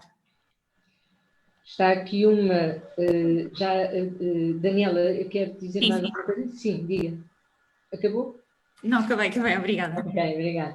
Está aqui uma pergunta muito importante que tem a ver com a comprovação dos critérios de elegibilidade, uma vez que dependem de terceiros. Poderá ser condicionado o cumprimento do critério? A Helena quer responder ou outro elemento para a Helena descansar um bocadinho? Helena, então ponha o som. Se quer responder, ponha o som.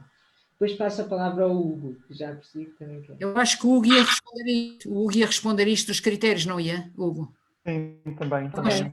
Não, e acrescentar, a Daniela estava a dizer aí bem que têm surgido muitas dúvidas, questões muito pragmáticas, e nós, obviamente, nesta fase agradecemos também todos os contributos, como o do Sérgio Oliveira e outros, em relação à própria divulgação do programa junto das populações, das comunidades, dos territórios. Nós temos recebido vários contributos através dos nossos contactos e de contactos diretos com o website, mas queremos fazer todos, e vale a pena fazer um grande esforço nesta fase para chegar a todas as comunidades. Não, de facto, em relação à questão da senhora Natália Henriques, pode ser realmente difícil obter os comprovativos, isso não obsta a que a candidatura não seja colocada. A própria entidade, ao verificar as condições da candidatura, apesar de pode verificar ela própria o cumprimento dos critérios de elegibilidade. Por exemplo, se há alguma dificuldade junto da autoridade de saúde ou junto da freguesia, nós podemos tentar, digamos, encontrar a verificação do critério em causa. É por isso que nós pedimos a colaboração de todos, no sentido de responderem àquele questionário para identificarem áreas geográficas de privação, que cumpram alguns daqueles critérios, porque ao preencherem aquele questionário, dado que nós estamos a mapear o país em termos de identificação de quais são esses territórios mais vulneráveis, será possível à própria equipa nacional verificar, caso não venham as candidaturas instruídas com esses documentos, poderemos verificar a sua elegibilidade, não é? Porque se estiverem preenchidas as áreas no mapa, não é? E se não estiverem, também há formas de clarificarmos a sua elegibilidade, nomeadamente contactando algumas entidades locais. De qualquer forma, temos estas várias possibilidades, desde a apresentação de um certificado que atesta ao nível local a elegibilidade daquele território, ou ao nível nacional integra-se naquela zona identificada já como zona vulnerável, ou, caso nenhuma destas duas seja cumprida, poderemos fazer a auscultação junto do local, mas o Hugo ia propor mais uma... E acrescentar, talvez com um caso concreto. Portanto, neste momento nós estamos a fazer uma espécie de cartografia com vários indicadores em relação a cada um dos critérios. Por exemplo, no caso da saúde, o critério de uma baixa adesão em relação à taxa de cobertura vacinal. Obviamente pode ser difícil a obtenção de uma declaração da autoridade de saúde em relação a esta baixa adesão. Nós, enquanto equipa coordenadora nacional, teremos acesso à cobertura vacinal de todo o território. Ou, por exemplo, em relação à população em risco com determinadas patologias respiratórias, cardiovasculares, diabetes, obesidade, excesso de peso, num determinado território pode ser difícil a obtenção, eventualmente, de um certificado da Autoridade de Ministro de Saúde, nós teremos uma visão global sobre esses indicadores a nível do território nacional. Portanto, é importante, obviamente, as parcerias com a saúde, com as juntas de freguesia, o facto de não se ter, eventualmente, um destes certificados não obsta à apresentação da candidatura.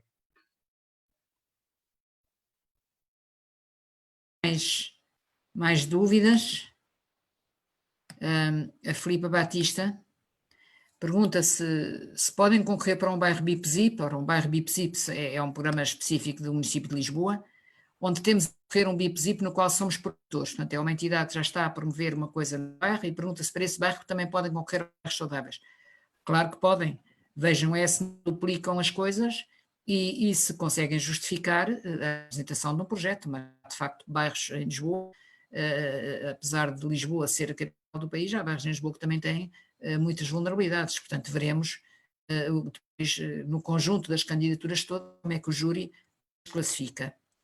Tenho um comentário do Tiago Mota Sarva, que é colega nosso na equipa nacional, que diz apenas isto: muito provavelmente numa sessão pública presencial não havia oportunidade para tantas perguntas e tantas respostas. Se calhar. E há um último comentário aqui do Sérgio Oliveira, a agradecer pela sessão e pelo interesse e disponibilidade em chegar a vários públicos. Ainda tenho aqui mais uma pergunta da Suzete Margarito, que pergunta: o que é considerado um número significativo de pessoas na ótica do programa? Ou seja, nós discutimos bastante isto, mas nós não vamos por aqui percentagens nem números. Número significativo é um bocadinho assentimento, quer dizer, bastantes, não são 2 ou 3, é bastantes. Mas não, se nós vamos estar a pôr um limite, às vezes aquele risco de uma pessoa a menos já não cumprir o critério. Portanto, deixando isto à consideração dos projetos e, naturalmente, depois das declarações confirmativas que deverão dizer que sim, que é verdade, que há muitas pessoas nessas condições. Continuo ou passo a palavra? Se ninguém diz nada, continuo. Raquel Vareda Alves, boa tarde. No caso dos projetos de saúde, as unidades de saúde serão sempre envolvidas? Eu passo a palavra ao Hugo ou à Manuela para responderem a isso. Posso responder à Raquel Vareda Alves?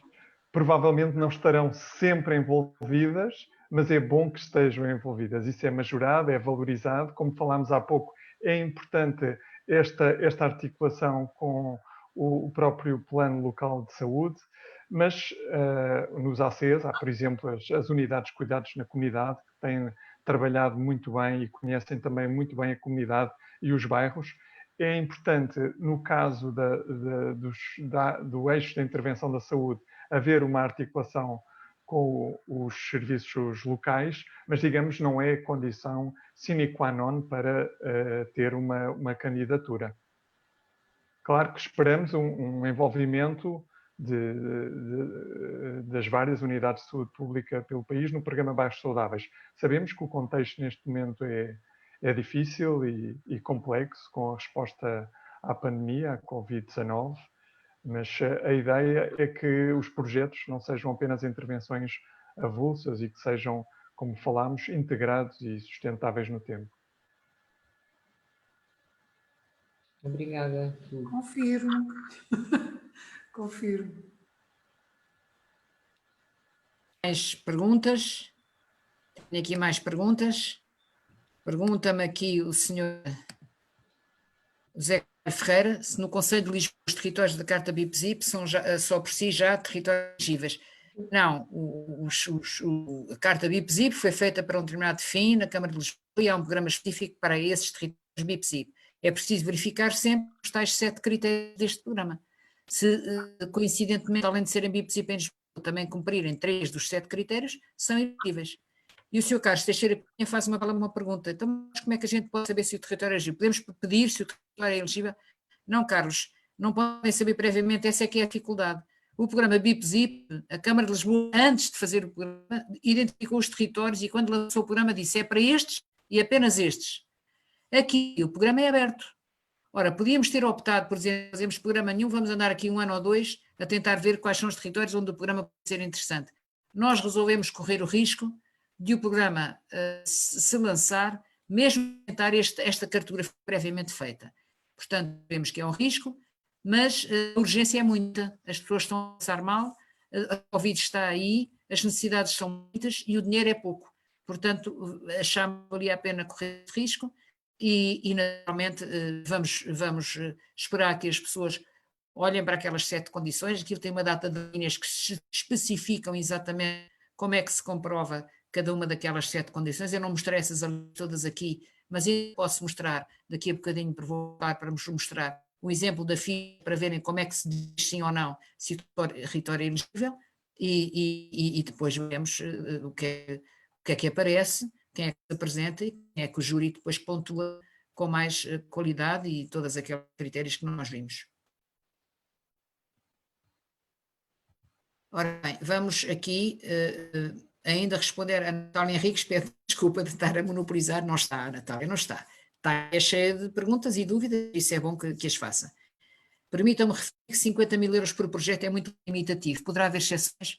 Natália, nós temos consciência que é muito limitativo, mas o dinheiro é pouco. Para alguns destes territórios, até 20 mil euros já são muito importantes para fazer algumas coisas.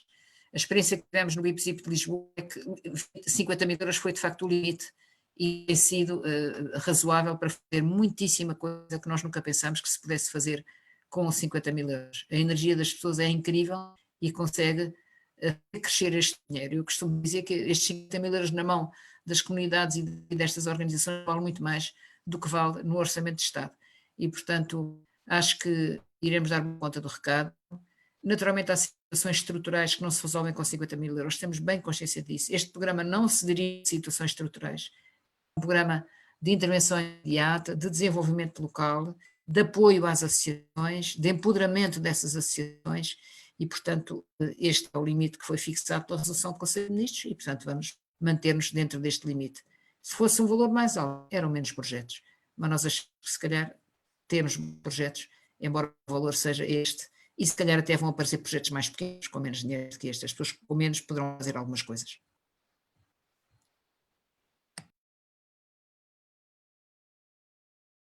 Pergunto se algum de vocês quer responder ao António Pedro Sambu. Há pouco o Hugo respondeu.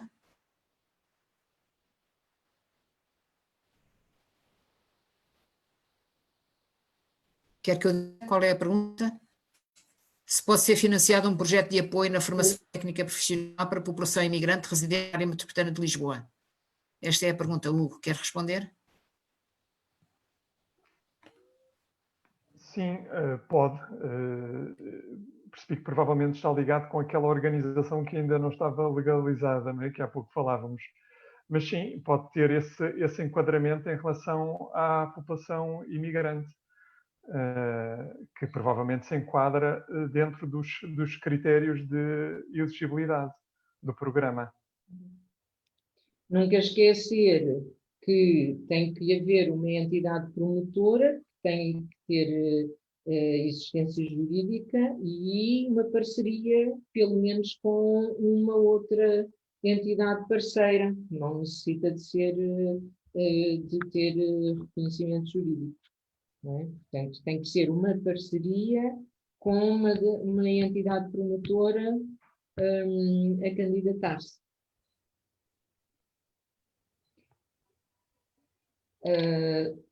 Portanto, neste momento, nós já vamos com 1h e quase 45 minutos de sessão. Não sei se há mais algum comentário ou pergunta. Sim.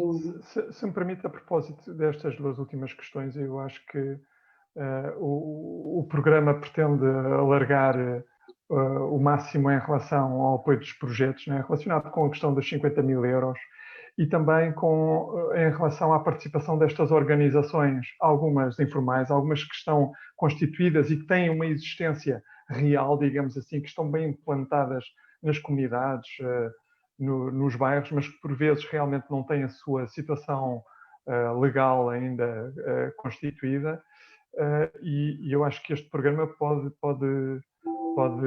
ser um empurrão e um instrumento importante em relação à participação cidadã. As unidades de saúde pública podem ser entidades parceiras? Claro que podem, e é muito bom que o sejam.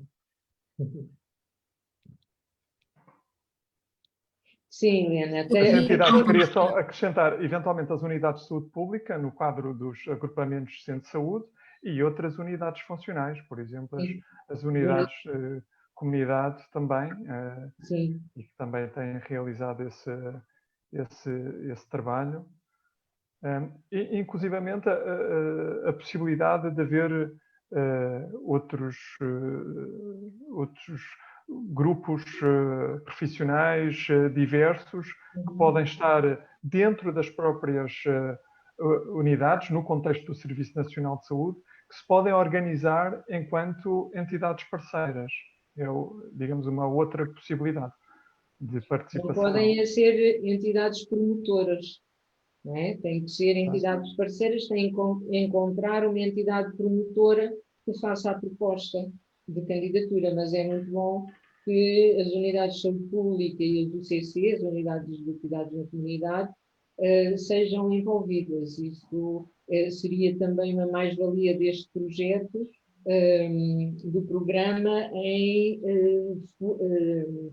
incentivar a articulação entre as diferentes forças sociais e a saúde, não é? É muito importante quando nós percebemos a influência que têm os determinantes sociais na saúde, conseguir fazer um programa que de facto é intersectorial e que consegue dinamizar esta parceria entre a saúde e as outras forças que contribuem para a saúde, é de certeza algo que este programa pretende atingir. Portanto, este tipo de parcerias é mais do que bem-vindo.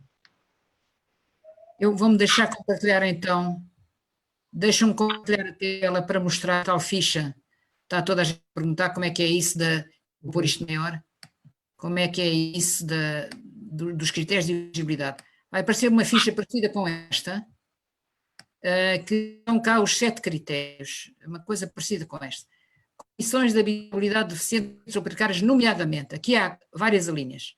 Mau estado das habitações por deficiente construção, falta de manutenção, ou por estarem situadas em territórios afetados por incêndios nos últimos 5 anos. Isto acontece, alguma destas hipóteses? Sim. Se não acontece, não se põe nada. Exiguidade do espaço habitável. Isto acontece na maior parte das casas da zona em causa? Sim. Então nada. Desadequação severa dos espaços comuns. Os espaços comuns, como eu disse há pouco, são as entradas das casas, os elevadores, por exemplo, nos bairros sociais que estão sempre variados, enfim, coisas desse género. Se isto acontece, sim. Se não acontece, não se põe nada. Deficientes condições de acesso ao abastecimento de água, saneamento e energia, designadamente em áreas de género ilegal. Sim ou nada.